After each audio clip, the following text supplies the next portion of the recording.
So, Doctor, I want to talk about your five protocols, which has become literally the fundamental platform of every disease that we treat, which is angiogenesis, DNA, microbiome, immunity, and of course, stem cells. That was my favorite chapter because we were never taught to believe, we were always taught to believe stem cells is going to be, injected into you and all of that stuff. And when I saw the foods and how you explained the connection with our own body's ability to regenerate stem cells, like that was wow. So I would love for you to how did you arrive at these five, mechanisms which have now become the fundamentals of literally integrative and lifestyle medicine?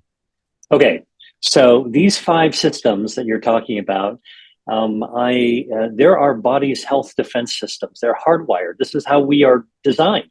Our creator designed us with this. And in fact, these health defense systems were formed when we were still in our mother's womb. And so they go way, way back.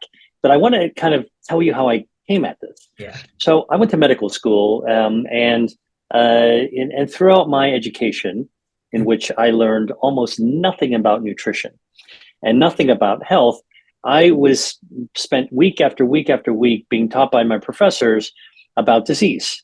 This is cancer. This is diabetes. This is obesity. This is Alzheimer's disease. This is arthritis. This is psoriasis, and so on and so forth. Or this is a bacteria that's harmful. You must kill this bacteria because it's terrible. And so my head became really overflowing with information about disease. Now, this is what every doctor goes through in Western medicine, medical practice. You just memorize lots of things. And I got to a point where, maybe in my third year of medical school, I began to push back against my professors to say, okay, I know this, I understand. I'm going to study some more about brain cancer, or I'm going to study some more about inflammatory bowel disease, okay, or autoimmunity. So I understand the disease. I will understand the disease, but tell me, what is health? I'm spending all this time studying disease. What is health? Because, and my professors would look at me and to, kind of shake their head, and they would say, young doctor, it's just, you're asking us a foolish question. Health is simply the absence of disease. If you're not sick, you're healthy. And I was never satisfied with that answer. I thought, most of us are pretty healthy most of our lives. And then we get struck down like an arrow that gets sent into our back, right? I mean, whether it's a flu or a cold or something more serious. And we never know why that happens. And so, as I became a doctor and I was taking care of cancer patients, the question that people always ask is, Dr. Lee, why did I get colon cancer? Why did I get breast cancer? Why did I get lung cancer? I never smoked cigarettes. And what was interesting? I would, of course, try to answer them with the usual answer based on modern Western medical teaching. But in my back of my head, I started realizing the more important, profound question is, and I asked myself this, not why did we get cancer, but why do we not get cancer more often? Why do we not get heart disease more often? Why doesn't everybody have diabetes from the time they're children? Why don't we actually have Alzheimer's disease from the time we were teenagers? And so these types of questions made me realize how much we don't know about health itself. And this is a question I started asking almost 30 years ago. So I mentioned to you that in my work as a nonprofit, in the nonprofit, the Angiogenesis Foundation, we dove into developing treatments to improve blood vessels. We dove into treatments to actually use stem cells to heal the brain, heal the heart, heal the spinal cord. We dove into treatments to heal the gut microbiome. We use gene therapy. This is all biotech. We looked at immunotherapy to try to improve the immune system or to calm inflammation.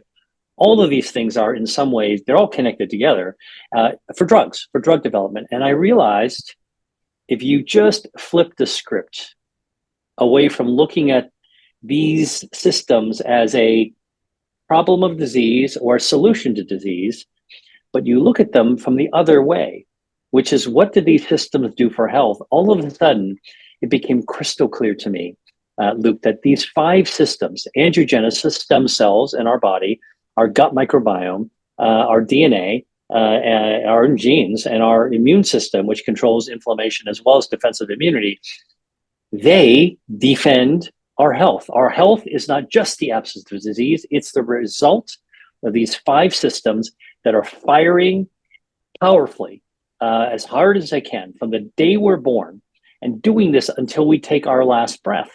And failures of these systems that can occur for many, many different reasons is what actually leads to the disease coming in. So a health defense system is like having a fence outside of your home to prevent the bad guys, the robbers, the rioters from coming into your property and invading your home.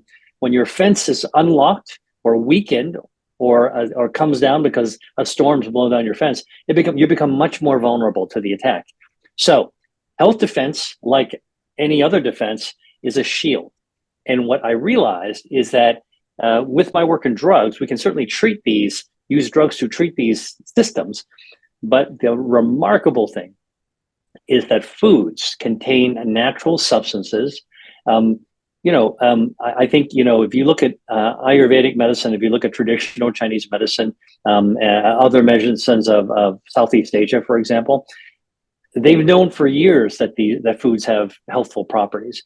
Now our modern molecular science nails down what is beginning to identify exactly what these substances are at the molecular level and how our body responds to them. And so now there's this wonderful opportunity to activate our health defenses using our diet. Wow. My approach to eating might also be refreshing and fun for your audience to hear. Is people always ask me, Dr. Lee, what do you eat yourself, right? Like, what do you eat? So in my online course, I do have a whole module in which it's called What Dr. Lee Eats. But I have another way of explaining it, which is that very simple. My approach to eating is not a diet. I don't believe in diets because everybody is a little bit different, but I have a style, a way, a method of approaching food. And I call it the Mediterranean style approach to eating. Mediterranean, Asia, these are vast areas, including more than 20 countries apiece, okay, geographically, that are known to have some of the healthiest communities, pockets of the healthiest communities in the world. Now, those healthiest communities, interestingly, eat very traditional foods. Their recipes, their food practices, their food patterns tend to stay grounded in what our ancestors ate. If you're from the Mediterranean, if you're from Asia, what the ancestors ate. And of course, you go back 1,000 years or more, Asia is very old, older than the Mediterranean, in fact.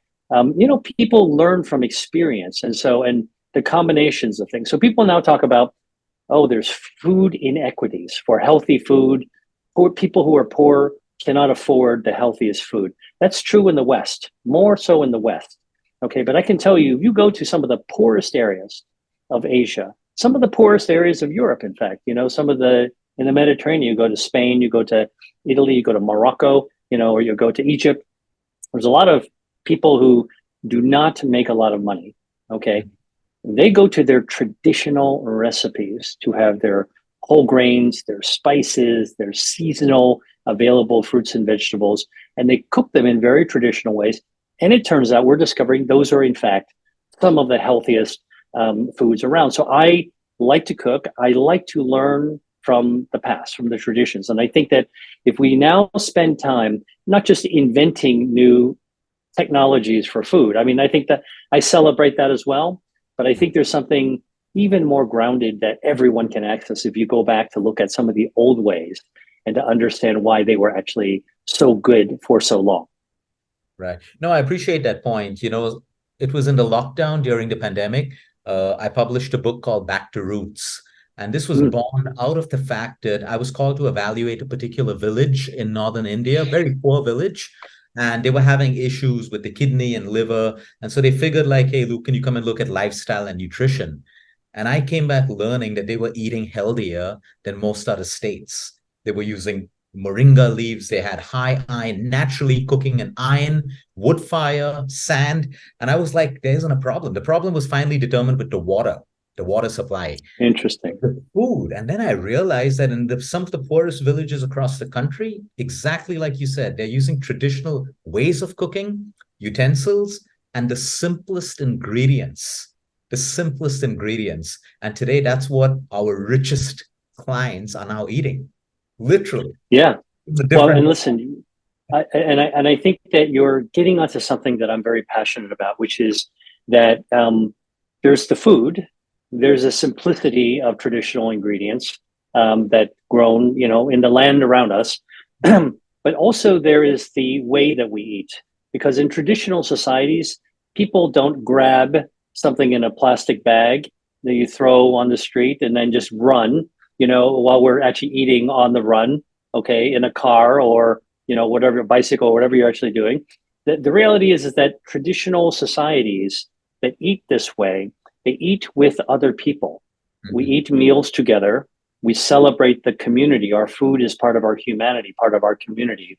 And in this part of community, I mean, if you think about it, okay, a modern city like New York City, London, Milan, what do people do? Maybe not Milan, but like London or Washington, D.C. or New York City, you get people together. Often they're eating alone quickly in order to be able to back to work, which is stressful. Okay. And stress also degrades your health defenses. You eat alone, you eat quickly. You want to eat cheap, fast food, which is already a setup for an unhealthy pattern of eating if you would do it in and day out. Now you're not eating with somebody else. You're eating quickly, so you tend to overeat. Now, if you eat with other people, and of course, this is a generalization, but if you eat with other people, you're talking about your problems. You're talking about your business. You're talking about all the worries of what's going on. Okay, maybe what happens in traditional societies, right? I mean, maybe these villages that you went to or the Mediterranean places I was doing research on, when people get together, the meal is a sacred ritual. And regardless of the problems that we are all individually facing in our own lives, you sit down together and you take a break in order to be able to enjoy that meal together, which lowers stress. What do you talk about? You don't talk about your business. Oftentimes you talk about the food. This is great. This is the ingredient I'm so grateful for. My mother used to make it this way. This is what I appreciate. This is how I cook it, right? I mean, you're nodding, so I know that this is something that you connect to. This is part of the value of eating is not just only the food ingredient or the food preparation, but the way that we consume it, all of which lowers stress, builds community bonds, and ultimately helps us live longer, healthier, and more vital lives. Oh, that's beautiful. And I love the fact that you just don't talk about science, but you bring all of these, finer and more subtle parts of lifestyle to integrate, like the why. You've just given us the why of, what you said, which is beautiful.